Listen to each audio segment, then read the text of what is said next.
Welcome back to the channel. So today I got something a little bit different. I'm here with my dad, Vernon Puzey, and his 1941 McCormick WD-6 tractor. So we're going to talk a little bit about the tractor, where it came from, the origins of it, the special features on the tractor, and how my dad has used it and our family has used it through the years. Can you tell me a little bit about how this tractor came to be in your possession or our family's possession? The year before, my dad had bought a W30 tractor, a McCormick tractor, and the next spring my brother was running it doing some plowing, and the crankshaft broke in two like you cut it with a knife.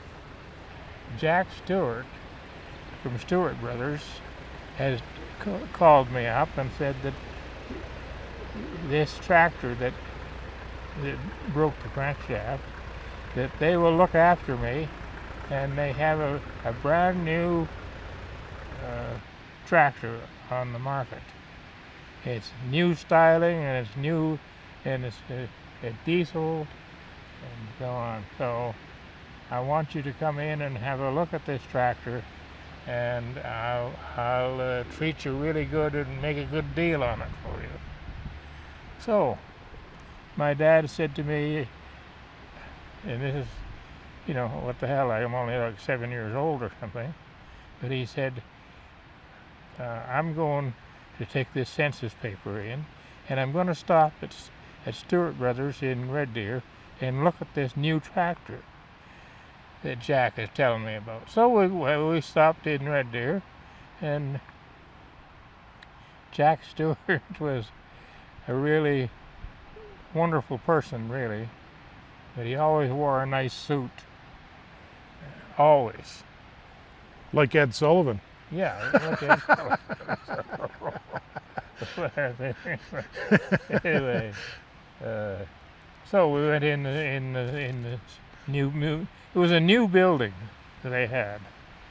It's only been going for a year or a little more, but anyway, we went in the office part there, the front office, and Jack was there, and he said, "Oh, come on, Eddie, come on in out on the deck at the back, and I'll show you this new tractor." And he referred to him as Eddie, because that was my dad's name. Sure. But anyway, so sure, okay, so we all trooped out through the store out to the back, and they had a loading dock out there where you could load big trucks and stuff. Yep. And so we went out there, and it had rained a little bit the night before, and I never thought no, but the tractor had a bucket seat. It would turn over, but it was not turned over, and so anyway, I don't know what Jack thought he was doing, because you couldn't start the tractor from the seat.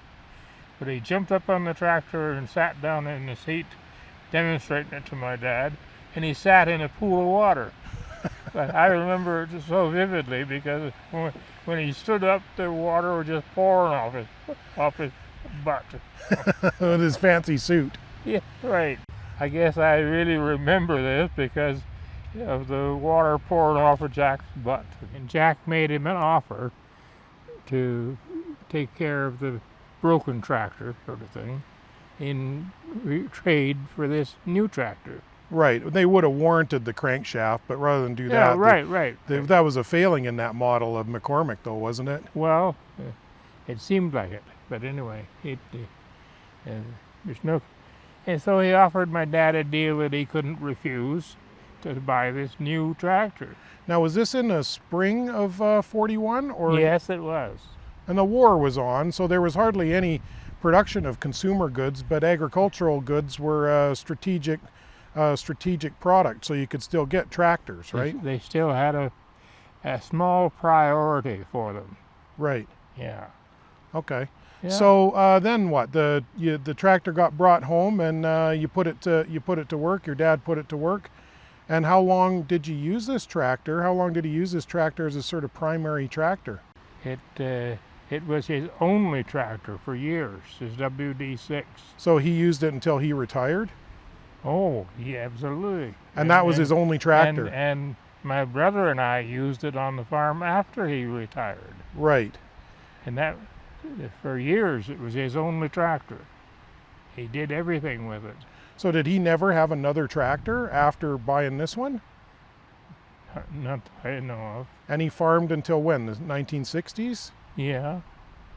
Okay. And of course, the use for this WD6 farming got to be a little less and a little less because my brother and I bought our own tractors that were a little larger and, you know. Like 730 John Deeres, is that what you had? Yeah. We had we bought a brand new 730 John Deere, and it was a wonderful tractor, but it could do a lot more work than the WD6. But we still used the WD6 to pull the seed drill and stuff like that. Well, I seem to remember you pulling weed sprayer with it. Yes. And also, I remember this tractor in use here on the farm as a power plant for the fan on a grain dryer as late as the 1980s. That's right. Right. And was that the last sort of commercial use for it? Yeah, I think so. It had a standard PTO on it that run the grain dryer. 540, right? 540, and it wasn't. It was just you had to use the clutch to put it to engage it, you know. Right. And you had to be stopped. The tractor had to be stopped to engage the PTO. Okay. But you could run it with the tractor moving, obviously. Yes. Yeah. But there's no hydraulics on the tractor, right? No, there was no hydraulics. Then that fall, my dad and his brother did a limited amount of stook thrashing. And so my dad used this WD6 to run the threshing machine because it was very efficient power with diesel motor. With a long belt. With a long belt. And so at supper time, my mother had a table full of people, were stoop people and whatnot, for supper. My dad hadn't come in yet because he was cleaning up around the machine. But I was sitting at the table with these men, and I don't know whether half a dozen men or something that were from the threshing crew, and I'm just sitting there soaking up what they're saying, and I was upset because here they're saying they don't know what Eddie's doing buying that diesel tractor. You won't be able to get that fuel in a couple of years, you know. When the war's over. And then they're also saying, oh, you know, rubber tires, they won't pull anything, you know. And, well, my understanding is that this was the first diesel-powered, rubber-tired tractor sold in the whole county of Red Deer. Is that right? Well, I don't know about the whole county, but virtually so. Certainly, it was one of the first like that sold out of Red Deer. Right. And so it was a new thing, and these men having this discussion, they were justified in what they were saying probably because it was a new thing. Well, diesel power was new, and rubber tires was relatively new, and so. Well, I mean, people are always afraid of something that's new, or they think it's not going to work, but sometimes it turns out to become the standard. Like this is the standard today in agriculture: diesel power and rubber tires. That's right, it is. But it was a forerunner to what tractors become, you know. Right. Now, let's talk about some of the features that are on this tractor that may not be familiar to everyone. One thing it has is shutters, right? Yes. Yeah. So do you want to tell us what shutters are for? Well, the shutters were, you could shut down the air that comes through the radiator with the fan, so that you could warm the tractor up better. Right. And but you had to be watching the temperature gauge and open the shutters when you needed to. Now, instrumentation-wise, it has an engine oil pressure gauge and a coolant temperature gauge, and that's it. Does it have a tach? No. No. No. Just those two gauges. Yeah. All right. And another feature that it has that wouldn't be commonplace today is the flywheel, right? For a belt. Well, a pulley. A pulley for a belt. Yeah, and that, of course, come off the flywheel. Right. It was driven off the flywheel, but you could engage it or disengage it, but you had to use the clutch and pull a lever to put a gear in place. Right, and that's kind of a holdover from the steam engine days, really. Yes, it is. Okay. It's a crank start, right? It's a crank start. Yeah. Just like it is today. But it's a diesel tractor. It's a diesel tractor. And it started on gas. As you know, when you started it now, it starts on gas, and then you switch it over to diesel. Right, so this is a kind of an unusual arrangement. A lot of these older diesels used a pup motor, which was a gas motor that you start, and then that turned over the diesel motor to start it. You had a decompression lever and a fuel lever and so on. But these McCormicks have one motor, and they have a magneto ignition, right, spark plugs, and a decompression lever, and they're dual fuel. So they have a little carburetor, and so you actually start it with a crank on gasoline and then switch it over to diesel fuel once it's running, right? Once it warms up a bit, Yeah. so it'll fire, well, you switch it over to diesel fuel. Now, you've modified this tractor a little bit over the years. For starters, it has an upholstered seat. How did that come about? Well, got tired of sitting in the steel pan, so. I bet you get tired of that pretty fast. Oh, yeah, right. Well, especially if you're out there, and, you know, we used to spend 12, 15 hours a day on the tractor out in the field. As many hours as it was light. Right. Is there lights on it? Well, my dad put lights on it. He took lights off of an old truck and had it fixed up so it had a six volt lights, and quite frankly, you could get about as much light walking ahead with a lantern, I think. But How were they powered? Straight from a battery, or was there a generator? no, he had a generator and a battery, and right uptown, and he had a light on the back and a light on the front, and he used that with lights running a pull-type combine. So you'd have to get that combine. You'd have to be back from the swath before you started moving, because the tractor would have to be moving for the PTO to work. Is that right? Right. That's right. So the last thing you want. What happens if you plug the combine? Don't do it.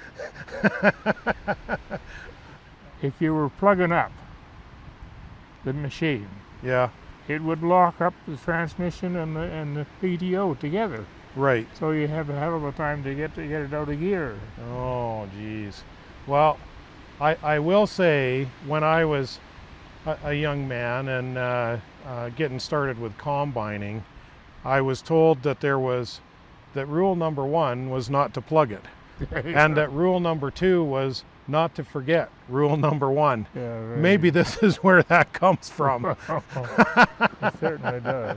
Oh, I bet it's a nightmare if you plug that thing.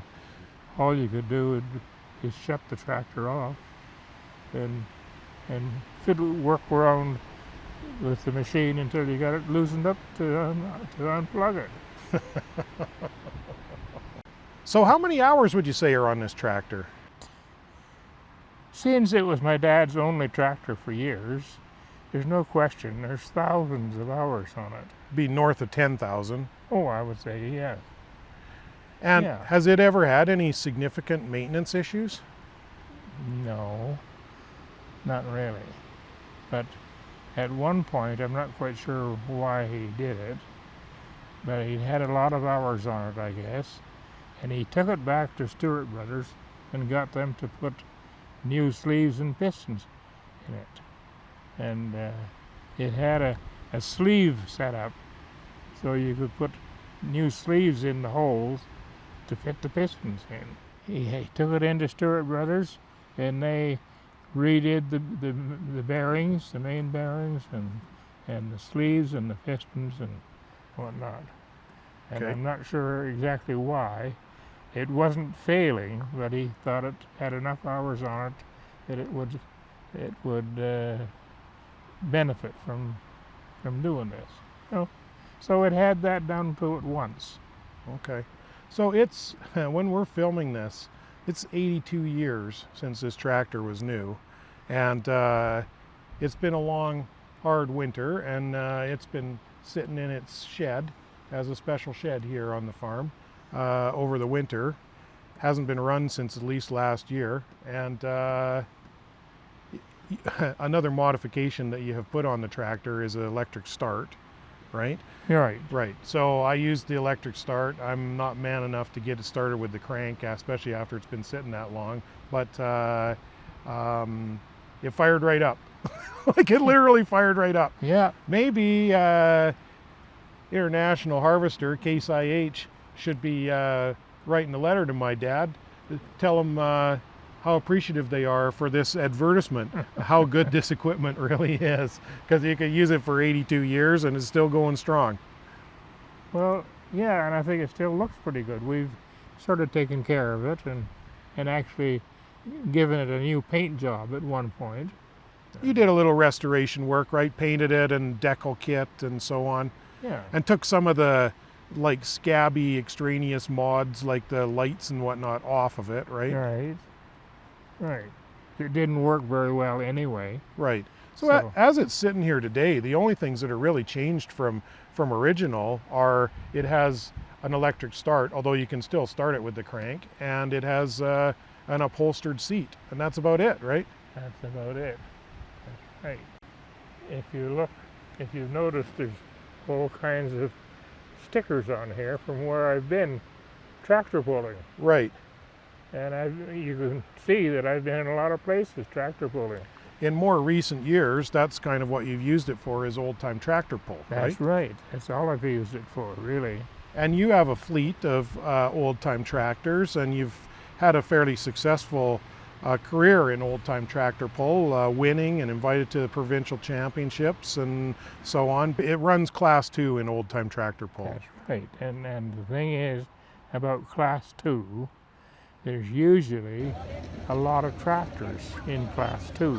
Right. It's not unusual to have 10 or 15 tractors in Class 2. In fact, that might be the most popular class in old-time tractor pull, is it?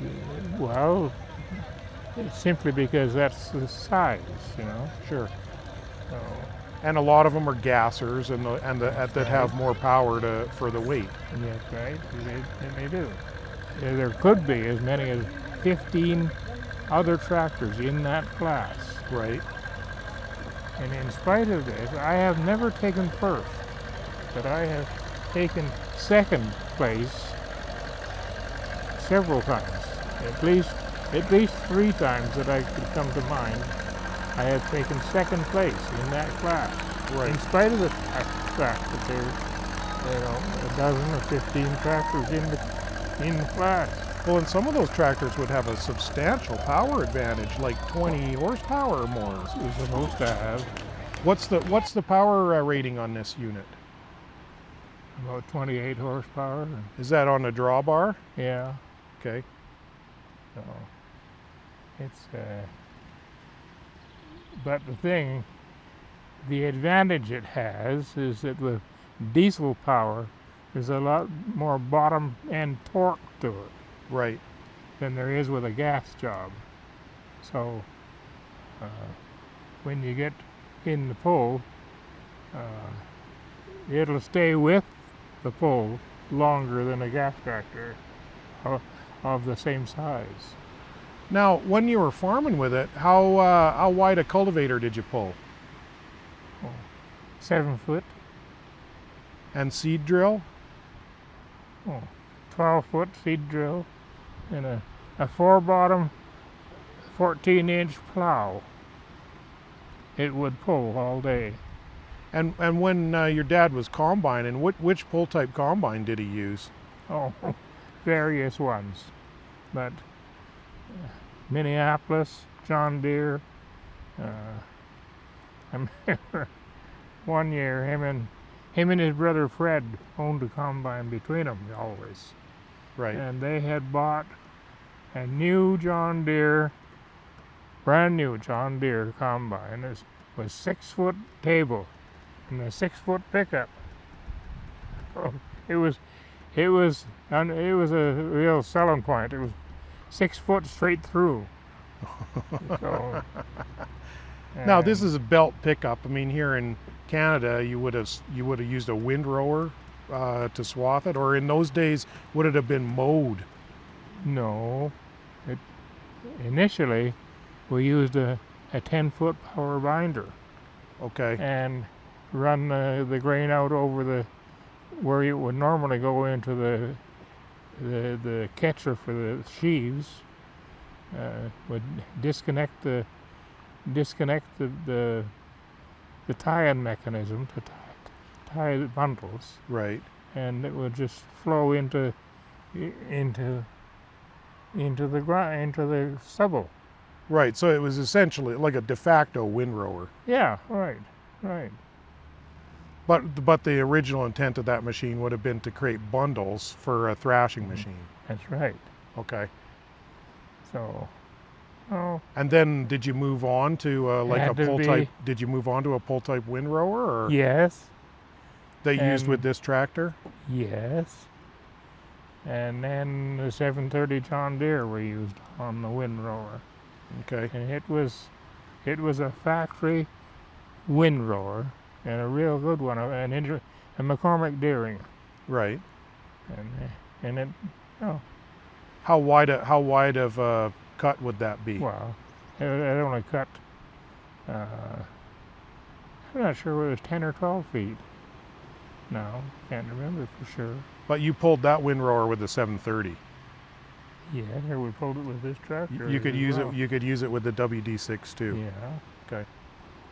But it didn't have a live PTO. That's what I was trying to think of. Right. They called it live PTO. So it was a little bit awkward to run the windrower because if you stepped on your clutch to stop, you stopped the windrower too. Right. Because modern PTO setups have a live PTO where the PTO has a separate engagement from the transmission, right? All right. Where this is all run through the transmission. It's basically an extension of the output shaft of the transmission. It is. Right. So if the tractor's not moving, the PTO isn't turning. That's right. Right. And if you're getting plugged up and you step on the clutch, and first thing it's locked in gear because it's pushing against the PTO. Well, I can scarcely believe how reliable of a piece of machinery this has been. I can't think of hardly any other instance where somebody's got the same tractor they've had since brand new in the 40s and used it commercially right through the 80s. And like I said, even today, I went to start it after a long, hard winter and she fired right up. No problem. Yeah. No.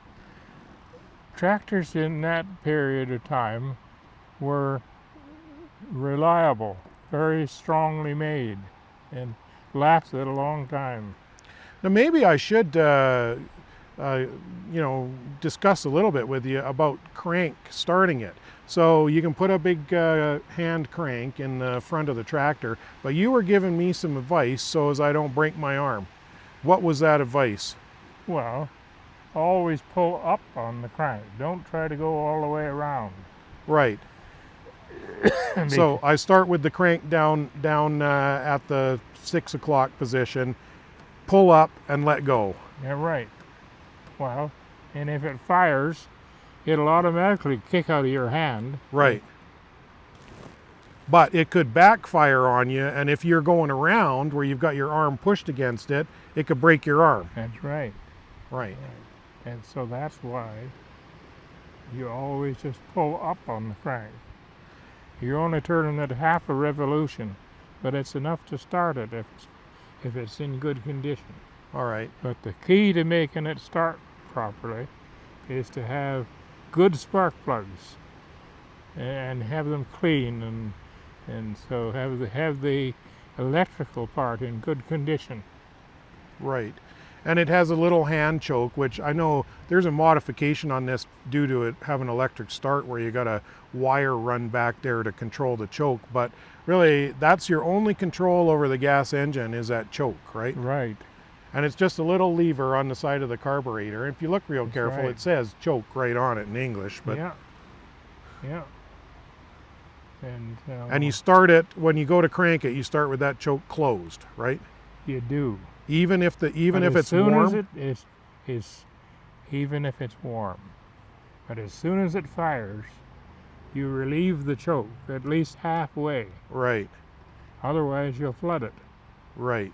And if you flood it, you'll be sorry, because you might be sitting there for over an hour to get the flood out of it. And the way that you could flood it easy is that, okay, you shut it off and you come in for dinner, and you go back out to go to work again, and you go to start it, but the tractor is still warm. Right. Well, it's very easy to flood it at that stage. You got to be really, really, really careful. Should you maybe have a little bit less choke?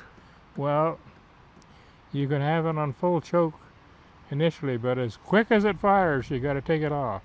Right. And I have a 650 International tractor. It's one of the last tractors made with that method of starting. Right. And it still starts in the same way. It's electric start though. That's electric start. Is it 12 volt? It's 12 volt. All right. Well, listen, Dad, thank you very much for taking the time this morning to go over this tractor. I think it's a very special tractor. It's I know it's special to you, but it's a generally special tractor. It was a large part of my life because, as I said earlier, it was the only tractor that my dad had for years of his own. And that's how you made your living as a professional farmer. You did not have off-the-farm jobs, right? That's right. Yeah. That's right. That in itself is a little bit unusual these days. Oh, for sure. There's lots of farmers that wouldn't survive if they didn't have a separate income of some kind.